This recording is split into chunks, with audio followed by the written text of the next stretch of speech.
कांग्रेस के मिशन सीमांचल में कितना फिट बैठेंगे पप्पू यादव, बीजेपी नहीं नीतीश के लिए बनेगी चुनौती। बिहार में कांग्रेस का फोकस सीमांचल के इलाके पर है, जिसे वो मजबूत करने में जुट गई है। इस कड़ी में 5 बार के सांसद रहे राजेश रंजन उर्फ पप्पू यादव ने अपनी जन अधिकार पार्टी का भी कांग्रेस में विलय कर दिया। आइए जानते हैं कि कांग्रेस को उनके शामिल होने से सीमांचल में सियासी तौर पर क्या फायदा होगा। बिहार में कांग्रेस का फोकस सीमांचल के इलाके पर है, जिसे वो मजबूत करने में जुट गई है। इस कड़ी में 5 बार के सांसद रहे राजेश रंजन उर्फ पप्पू यादव ने कांग्रेस का दामन थाम लिया। साथ ही पप्पू यादव ने अपनी जन अधिकार पार्टी का भी कांग्रेस में विलय कर दिया। माना जा रहा कि कांग्रेस उन्हें पूर्णिया लोकसभा सीट से उम्मीदवार बना सकती है। पप्पू यादव 90 के दशक से मधेपुरा, सुपौल, पूर्णिया जैसे कोशी व सीमांचल के इलाके में एक्टिव रहे। कांग्रेस में उनके शामिल होने से सीमांचल में कांग्रेस को सियासी तौर पर क्या फायदा होगा। बता दें, पप्पू यादव 5 बार लोकसभा सांसद रहे, जिसमें 2 बार मधेपुरा से तो 3 बार पूर्णिया से जीते हैं। मधेपुरा कोसी में तो पूर्णिया व सीमांचल में आता है। सीमांचल के इलाके में पूर्णिया, किशनगंज, अररिया और कटिहार लोकसभा सीट आती है, जहां पर 40 से 70% आबादी मुस्लिम समुदाय की है। असदुद्दीन ओवैसी बिहार में अपनी सियासी जड़ें मजबूत करने में लगे हैं, जिसके चलते कांग्रेस सतर्क हो गई और अपनी पकड़ को हर हाल में बनाए रखना चाहती है। 2019 में कांग्रेस सिर्फ 1 सीट किशनगंज ही जीत सकी थी। इसके अलावा विपक्ष बिहार में कोई दूसरी सीट नहीं जीत सका था। वहीं 2019 के लोकसभा चुनाव में बीजेपी, जेडीयू, एलजेपी का गठबंधन था। बीजेपी ने सीमांचल की महज अररिया सीट पर चुनाव लड़ा था और जीत दर्ज करने में सफल रही थी। एनडीए में रहते हुए जेडीयू ने 3 सीट पर चुनाव लड़ा था, जिसमें कटिहार और पूर्णिया सीट मिली थी। किशनगंज सीट कांग्रेस के हाथों हार गई थी। कांग्रेस कटिहार सीट पर बहुत ही मामूली वोटों से हार गई थी। कांग्रेस सीमांचल में अपने सियासी आधार को दोबारा से मजबूत करना चाहती थी, जिसके लिए हर संभव कोशिश में जुटी। वहीं सर्वे में बिहार में एनडीए को जिन 2 सीटों पर हार का अनुमान बताया गया वह कटिहार और किशनगंज है, जो सीमांचल की है।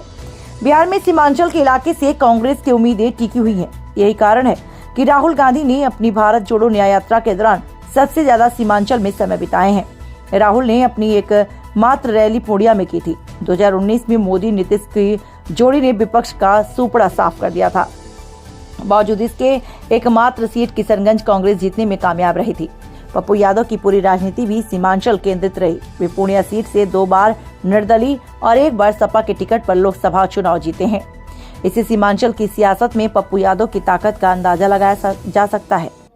पप्पू यादव की छवि एक समय बाहुबली की थी, लेकिन अब उन्हें रॉबिन हुड के तौर पर देखा जाता है। वो लोगों के दुख सुख में पहुंचने वाले नेताओं में है। Pappu Yadav full time politics करते हैं।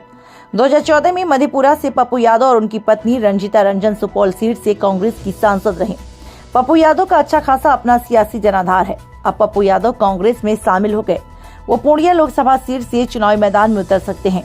इस तरह सिर्फ पूर्णिया में प्रभावकारी साबित होने के साथ साथ सीमांचल की बाकी सीटों पर भी वो असर डालेंगे। बिहार में एनडीए से हुए सीट बंटवारे में जेडीयू के ज्यादा उम्मीदवार सीमांचल से ही चुनाव लड़ेंगे। उसमें कटिहार और किशनगंज शामिल है। जेडीयू सीमांचल कोसी में जिन सीटों पर चुनाव लड़ रही है, उसमें सुपौल, किशनगंज, कटिहार, पूर्णिया और मधेपुरा लोकसभा सीट शामिल है। पप्पू यादव को अपनी अच्छी खासी पैठ है। ऐसे में पप्पू यादव बीजेपी से ज्यादा जेडीयू का काम बिगाड़ने का काम कर सकते हैं। इसकी वजह है कि पप्पू यादव की पकड़ सिर्फ यादव वोटों पर ही नहीं, बल्कि दलित और अति पिछड़े वर्ग के बीच है। वहीं पप्पू यादव ने कांग्रेस में शामिल होने से पहले ही कह चुके थे कि मैंने कांग्रेस नेतृत्व और सभी लोगों से कहा कि आपको पप्पू यादव से क्या बेनिफिट हो सकता है। ये कोसी सीमांचल की मिट्टी और माँ से पूछ लीजिए। मुझे मेरी माँ और यहाँ की मिट्टी खून से कोई अलग नहीं कर सकता।